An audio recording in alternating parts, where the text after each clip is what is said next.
Mari kita berdoa. Pada kesempatan yang indah dan berbahagia ini ya Tuhan, kami datang menghampiri-Mu oleh karena anugerah-Mu yang Engkau nyatakan bagi kami. Dan kesempatan ini kami akan belajar dari kebenaran firman-Mu. Tuhan, urapi hamba-Mu yang menyampaikan, berkati umat-Mu yang mendengarkannya. Di dalam nama Tuhan Yesus kami sudah berdoa. Amin.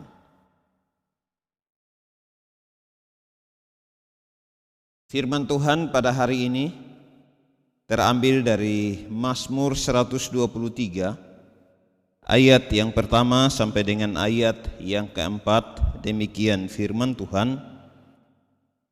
Berharap kepada anugerah Tuhan nyanyian syarah.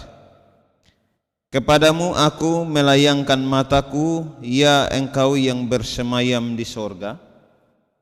Lihat, seperti mata para hamba laki-laki memandang kepada tangan tuannya, seperti mata hamba perempuan memandang kepada tangan nyonyanya, demikianlah mata kita memandang kepada Tuhan Allah kita sampai Ia mengasihani kita.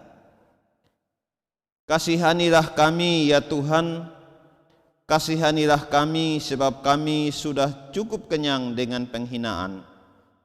Jiwa kami sudah cukup kenyang dengan olok-olok orang-orang yang merasa aman, dengan penghinaan orang-orang yang sombong.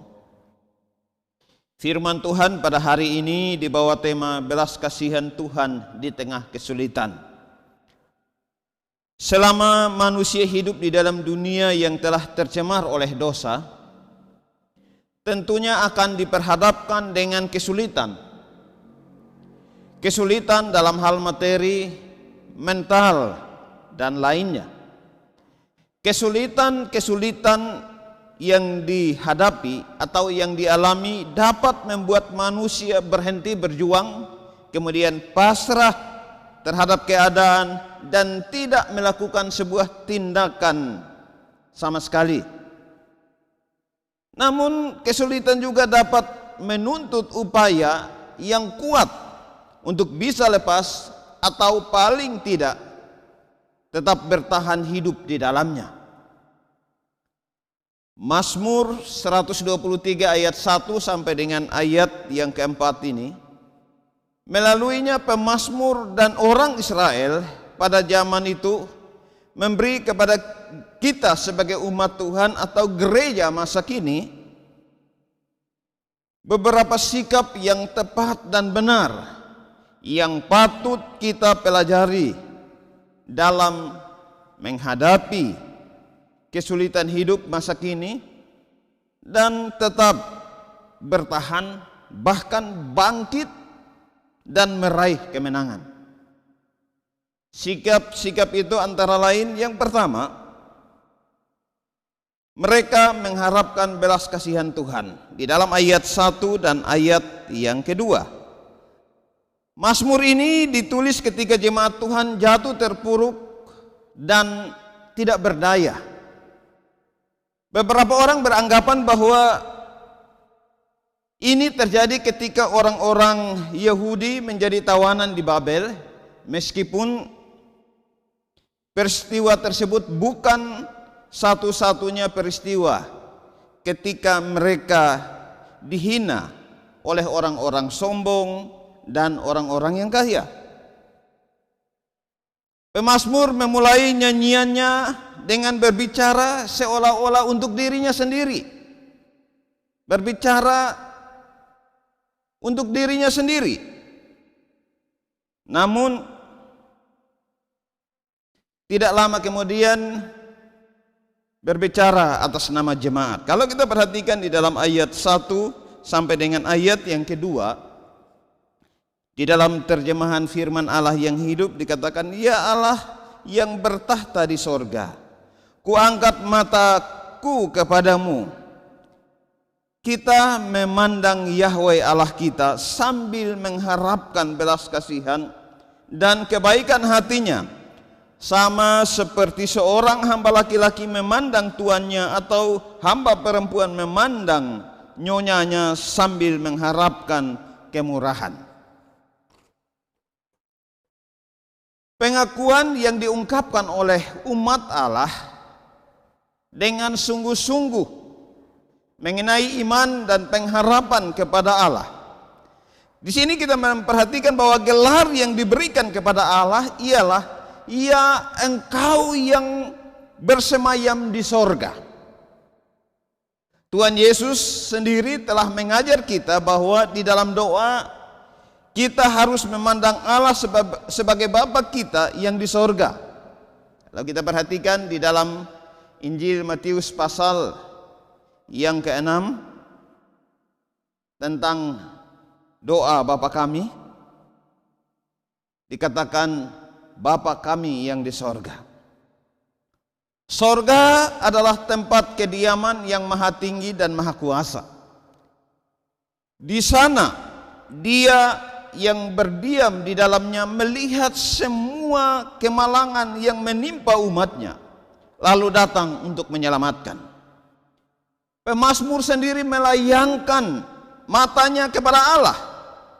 Mata orang yang baik akan tetap terarah kepada Tuhan. Seperti di dalam Mazmur 25 ayat yang ke-15. Setiap kali kita berdoa, kita mengangkat jiwa kita, mata jiwa kita kepada Allah, khususnya ketika sedang menghadapi masalah seperti yang sedang terjadi dalam Mazmur ini. Mata yang memandang kepada Tuhan, mata yang dipenuhi keinginan dan doa, tatapan yang memperlihatkan permohonan, serta mata yang menunjukkan ketergantungan sepenuhnya kepada Tuhan, hasrat dan pengharapan, tatapan yang penuh kerinduan. Mata kita haruslah memandang kepada Allah yang adalah Tuhan dan Allah kita, sampai Ia mengasihani kita. Umat Tuhan mengharapkan belas kasihan daripada Allah, terus berharap agar Dia mau memperlihatkan belas kasihan kepada kita dan menantikannya sampai belas kasihannya itu dicurahkan. Saudara yang dikasihi oleh Tuhan, di dalam bagian ini sikap yang sangat tepat, yang benar, yang sudah ditunjukkan merupakan sebuah teladan bagi saya dan bagi sidang jemaat Tuhan sebagai umat Tuhan dan gereja masa kini. Ketika kita menghadapi kesulitan, mari kita memandang, berharap kepada belas kasihan Tuhan.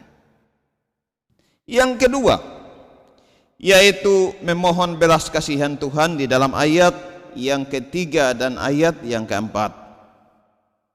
Di sini kita melihat penyerahan diri umat kepada Allah dengan penuh kerendahan hati di dalam kemalangan atau kesulitan mereka. Mereka tidak menetapkan kepada Allah apa yang harus dilakukan Tuhan bagi mereka, atau mengajukan alasan mengapa Allah harus melakukan itu, melakukan ini bagi mereka. Justru di dalam kesulitan, di dalam penghinaan yang mereka alami, di dalam kemalangan mereka, mereka menuntut atau berdoa memohon belas kasihan Allah, sebagaimana di dalam ayat yang ketiga dalam terjemahan firman Allah yang hidup dikatakan, kasihanilah kami Tuhan, kasihanilah kami, diulangi, karena kami sudah kenyang, dihina dan diejek oleh orang-orang yang kaya dan sombong.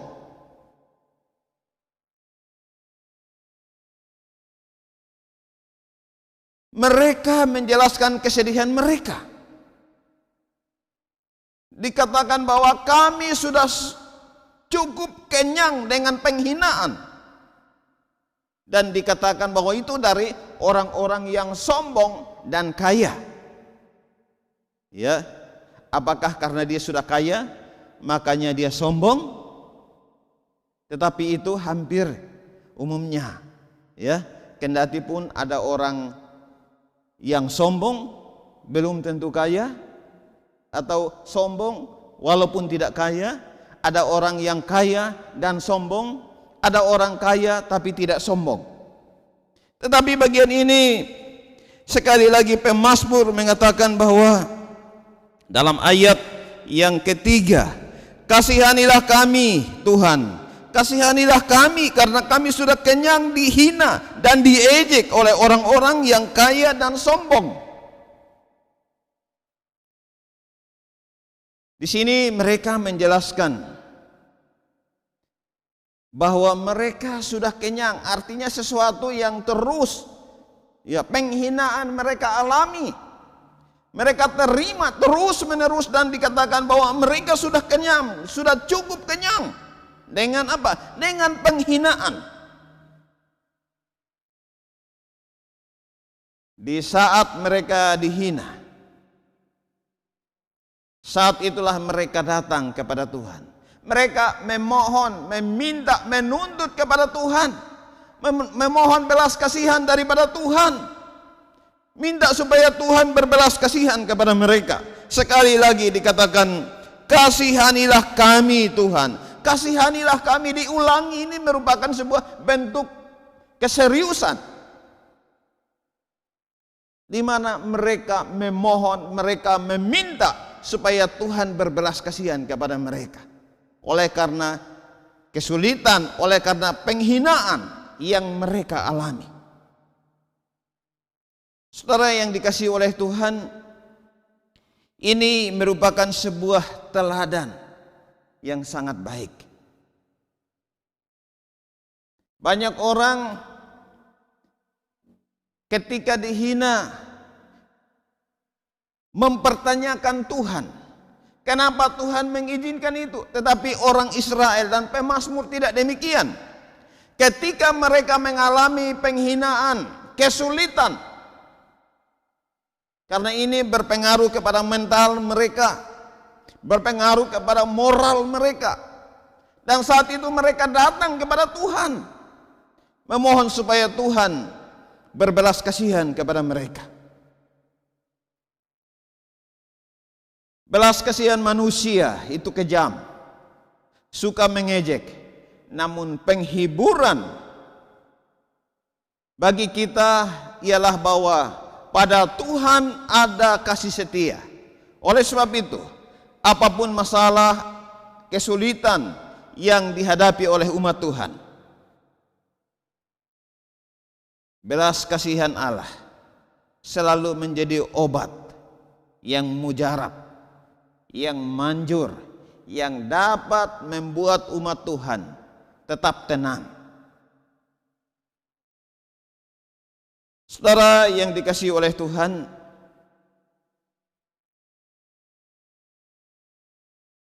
kita memperhatikan bahwa kesulitan yang dihadapi, yang dialami oleh umat Tuhan, tetapi dampak daripada itu adalah mereka semakin dekat, semakin datang kepada Tuhan. Mereka mengenal Tuhan yang mereka percaya. Mereka berserah kepada Tuhan. Justru melalui kesulitan yang sedang mereka alami, sedang mereka hadapi. Keadaan itu membawa mereka untuk semakin mengenal Tuhan. Dan mereka menaruh harapan mereka kepada Tuhan. Tidak mundur, tidak pasrah, tetapi mereka punya pengharapan. Mereka mengharapkan belas kasihan Tuhan.